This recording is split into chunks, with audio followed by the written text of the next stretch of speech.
నమస్తే madam, welcome to icon politics. నమస్తే. Madam, ఇప్పుడు ఏదే నిన్న లోకేష్ గారు ఒక ట్వీట్ అంటూ వేయడం జరిగింది. ఏదైతే కడప జిల్లా కాశీనాయ మండలిలో ఏదైతే అటవీ భూముల మధ్య ఒక కేంద్రం ఉంది, అన్నదాత సత్రం ఉంది. సో అక్కడ నిత్యం అన్నదానం అనేది కంటిన్యూ అవుతానే ఉంటుంది. సో అక్కడ ఏంటంటే అది అటవీ శాఖలో ఏదైతే అది కేంద్ర పరిధి ప్రాంతం సంబంధించింది అయితే అటవీ శాఖ అధికారులు వచ్చి అక్కడ ఈ మొత్తం కూల్చేయడం జరిగింది. ఎస్, ఉమ్, కూల్చేయడం జరిగింది. సో దానిపైన లోకేష్ గారు స్పందించారు. అటవీ భూములు టైగర్ జోన్ నిబంధనల కారణంగా కడప జిల్లా బద్వేల్ నియోజకవర్గంలో నల్లమల్లలోని కాశీ ఆశ్రమం అన్నదాత సత్తాన్ని అటవీ శాఖ కూల్చేయడం జరిగింది. ఏదైతే ఈ మొత్తం కూల్చారో దానికి ప్రభుత్వం తరపున నేను సారీ చెప్తున్నాను. అండ్ ఎవరైతే కూల్చేశారో అధికారుల పైన చర్యలు తీసుకుంటాము. అండ్ ఇంకోటి ఏంటంటే నా సొంత నిధులతోనే అదే అన్నదాన సత్రం అనేది నేను పునరామిస్తాను, మళ్ళీ నేనే నిర్మిస్తాను అన్నట్టుగానే లోకేష్ గారు చెప్పడం జరిగింది. సో దీనిపైన ఏంటంటే చాలా రూమర్స్ వస్తున్నాయి. ఈ ట్వీట్ తర్వాత పవన్ కళ్యాణ్ గారిని అడ్రస్ చేస్తున్నారు. సో ఎందుకంటే పవన్ కళ్యాణ్ గారు అడ్రస్ చేస్తున్నారు అంటే అటవీ శాఖ మంత్రి, ఆంధ్ర రాష్ట్రం సంబంధించిన ఉన్న వ్యక్తి పవన్ కళ్యాణ్ గారు స్పందించలేదు. ఏదైతే సనాతన ధర్మం అని పవన్ కళ్యాణ్ గారు ఎన్నిసార్లు ఏదైతే తిరుపతి లడ్డు సంబంధించింది సనాతన ధర్మం అని పవన్ కళ్యాణ్ గారు ఎప్పుడెప్పుడు దాని గురించి మాట్లాడడం జరిగింది. అలాంటి సనాతన ధర్మ మంత్రి ఇప్పటిదాకా ఎటువంటి స్పందన లేదని చాలా మంది అంటున్నారు. నిన్న ఈవెన్ వైఎస్ఆర్సీపీ అధికార ప్రతినిధి శ్యామల గారు కూడా దీనిపైన స్పందించడం జరిగింది, పవన్ కళ్యాణ్ గారిని అడ్రస్ చేయడం జరిగింది. సో దీనిపైన మీరేమంటారు మేడం? ఏదైనా ఇది జరిగింది దురదృష్టం అండి. ఎస్. ఇప్పుడు కేంద్ర రిజర్వ్ ఫారెస్ట్ ఏదైతే ఉందో దాని మీద పూర్తి హక్కులు కేంద్ర ప్రభుత్వానికే ఉంటాయి. ఇందులో మార్చేదానికి లేదు. కానీ అక్కడ ఇంకొక మెలిక కూడా ఉంది. టైగర్ రిజర్వ్ ఫారెస్ట్ అని చెప్పి అది కూడా మాట్లాడారు. అయితే ఇక్కడ ఆలోచించాల్సింది ఏంటి అంటే అది టైగర్ రిజర్వ్ ప్రాంతం అని చెప్పి అన్నారు. కానీ అక్కడే గనక నిజంగా పులులు ఉంటే గనక, రెగ్యులర్ గా సంచరిస్తే గనక పులులు, అక్కడ అన్నదాన సత్రం ఎట్లా మెయింటైన్ అవుతుంది? అవ్వదు కదా. అదేదో పొరపాటున దాన్ని టైగర్ రిజర్వ్ దాంట్లోకి మార్చినట్టున్నారు. అందుకని దానికి సంబంధించి కొంచెం వాస్తవంగా అంచనా వేసి ఒక నిజ నిర్ధారణ కమిటీని వేసి దాని మీద నిజంగా ఎన్ని సంవత్సరాల నుంచి అక్కడ నిత్యాన్నదానం జరుగుతుంది, సత్రం ఉంది అనేది ఒక రికార్డ్ మెయింటైన్ అవుతుంది. రికార్డ్ మెయింటైన్ అవ్వకుండా ఏముండదు. ఇప్పుడు గూగుల్ మ్యాప్స్ తీస్తే కూడా తెలిసిపోతుంది ఎన్ని రోజుల క్రితం వరకు అక్కడ అన్నదానం జరిగింది అనేది. అది ఆల్ ఆఫ్ ఎ సడన్ ఇట్లా కేంద్ర ప్రభుత్వం కూడా రాష్ట్రాలకి ఏమాత్రం ఒక అవగాహన ఇవ్వకోకుండా, సమాచారం ఇవ్వకోకుండా ఈ విధంగా చేయటం అనేది కరెక్ట్ కాదు. కేంద్రం కూడా దుందుడుకుగా వ్యవహరించిందనే చెప్పొచ్చు ఈ విషయంలో. ఓకే. ఇప్పుడు ఎంత కేంద్రానికి హక్కు ఉన్నప్పటికీ అంటే ఆ ప్రాంతాన్ని అటవీ భూములు కాకుండా మార్చే హక్కు రాష్ట్ర ప్రభుత్వానికి లేదేమో కానీ పరిధి మట్టుకు రాష్ట్ర ప్రభుత్వాల పరిధిలోనే ఉంది కదా. ఇక్కడ సమస్య భూ బదలాయింపు కాదు కదా, ఇక్కడ భూమి వాడకం కదా. భూమి వాడకం విషయంలో ఇలాంటి పరిస్థితి వచ్చినప్పుడు ఇప్పుడు ఎక్కడో దాకా ఎందుకంటే మనకి హైదరాబాద్లో బ్రహ్మానంద రెడ్డి పార్క్ ఉంది, కేబిఆర్ పార్క్ ఉంది. కేబిఆర్ పార్క్లో అక్కడక్కడ మసీదులు ఉన్నాయి. అక్కడక్కడ మసీదులు ఉన్నాయి కాబట్టి ఆ మసీదుల్లో తీసేయడం కరెక్ట్ కాదు. ఎందుకంటే భక్తులు మనోభావాలు దెబ్బతింటాయి కాబట్టి. ఒక మత విశ్వాసానికి సంబంధించింది మసీద్ అనేది. అందుకని ఏం చేశారు, వాళ్ళకి ఏం చెప్పారు అంటే ఇప్పుడు మీరు కొంత రిజర్వ్ ఫారెస్ట్ని వాడుకుంటున్నారు కాబట్టి మీరు కొంత భూమిని వదులుకోవాలి అంటే వాళ్ళు కొంత భూమిని వదులుకున్నారు.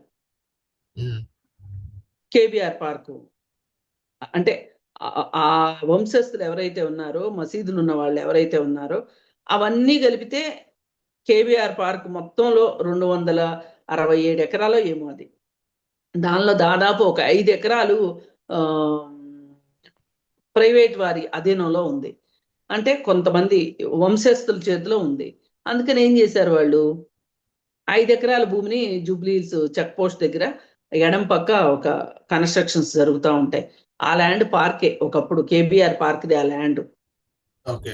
అయితే దాంట్లో ఇప్పుడు కన్స్ట్రక్షన్స్ వస్తున్నాయి. రీజన్ ఏంటి అంటే వాళ్ళు 5 ఎకరాలు లోపల ఉంచుకున్నందుకు గాను 5 ఎకరాలు బయట ఇచ్చారు. ఓకే. అంటే ఇక్కడి నుంచి మనం లోపలికి వెళ్ళలేం కదా, మా మెయిన్ గేట్లో నుంచోనో లేకపోతే వాళ్ళు చెప్పిన గేట్ల నుంచి లోపలికి వెళ్ళగలుగుతాం. కానీ ఆ ఆ ప్రాంతాన్ని మనం వినియోగించుకోవాలి అంటే గనక కమర్షియల్ యాక్టివిటీకో, రెసిడెన్షియల్ యాక్టివిటీకో, లేకపోతే భూ బదలాయింపో ఏదైనా జరగాలి అంటే గనక సెంట్రల్ రిజర్వ్ ఫారెస్ట్ వాళ్ళ దగ్గర నుంచి మనం అనుమతి తీసుకోవాలి. అవును.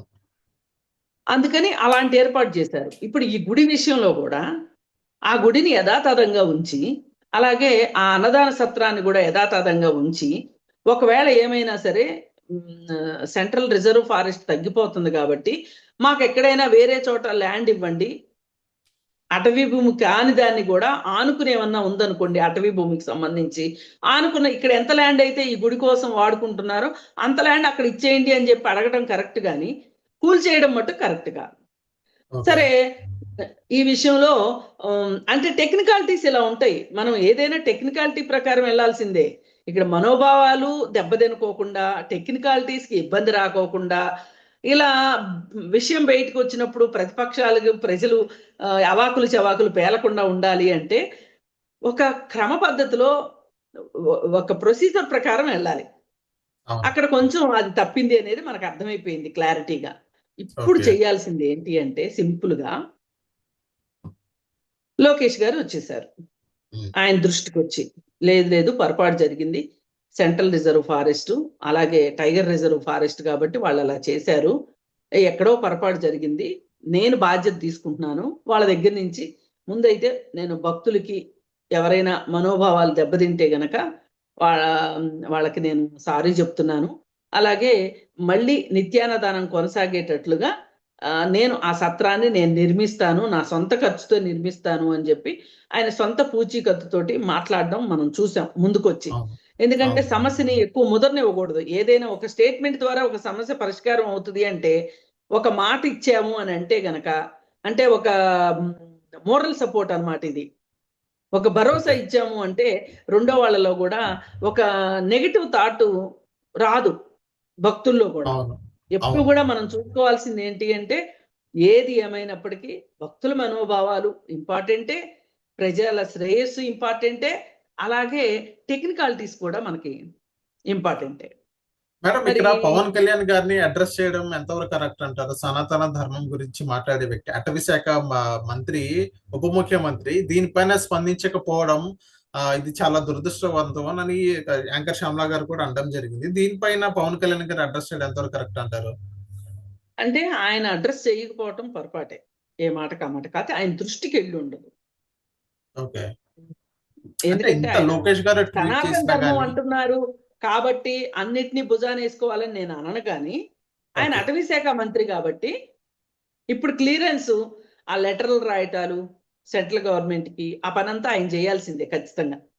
ఇప్పుడు అవును. ఈయన లోకేష్ గారు ముందుకు వచ్చారన్నమాటే గాని, అంటే ఎవరు దీని గురించి ఎక్కువ మాట్లాడుకోకుండా ఉండటానికి ఆయన స్పందించి ఆయన రీతిలో ఆయన సమాధానం చెప్పేశారు. కానీ అసలు ఇక్కడ మొత్తంగా చేయాల్సింది ఎవరు అంటే ఆమ్, పవన్ కళ్యాణ్ గారే చెయ్యాలి. ఆయన ముందుకు రాకపోవటం, మాట్లాడకపోవటం అనేది ఆయన దృష్టికి రాకపోవటం వల్ల కూడా అయ్యి ఉండొచ్చు.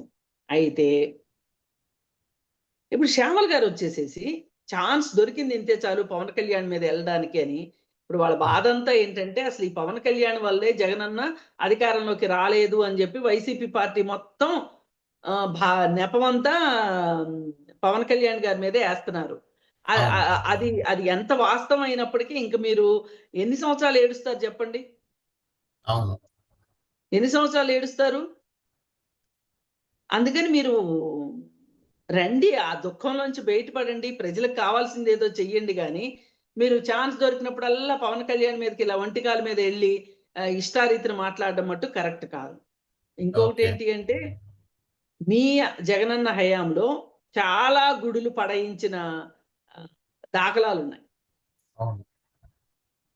మరి దాని గురించి ఏం చెప్తావు సమాధానం? అప్పుడు నువ్వు అధికార ప్రతినిధిగా లేవు కాబట్టి నీకు తెలియదేమో అసలు ఆ పార్టీ గురించి. నువ్వు ఆ పార్టీలో లేవు కదా అప్పుడు, నీకు అందుకని చాలా తెలియదు. ఓకే. చాలా గుళ్ళు పడయించారు. గుళ్ళుని గర్భగుడిలో మంటలు వచ్చేసినాయి. ఇవన్నీ ఎందుకు జరిగినాయి ఇన్ని సంవత్సరాల్లో లేకోకుండా? ఒక రకమైన ఆ, గొడవలు సృష్టించాలి, ఒక రకమైన సమాజంలో ఒక అశాంతిని తీసుకురావాలి అనే ఉద్దేశంతో మీరు చేసిన పని.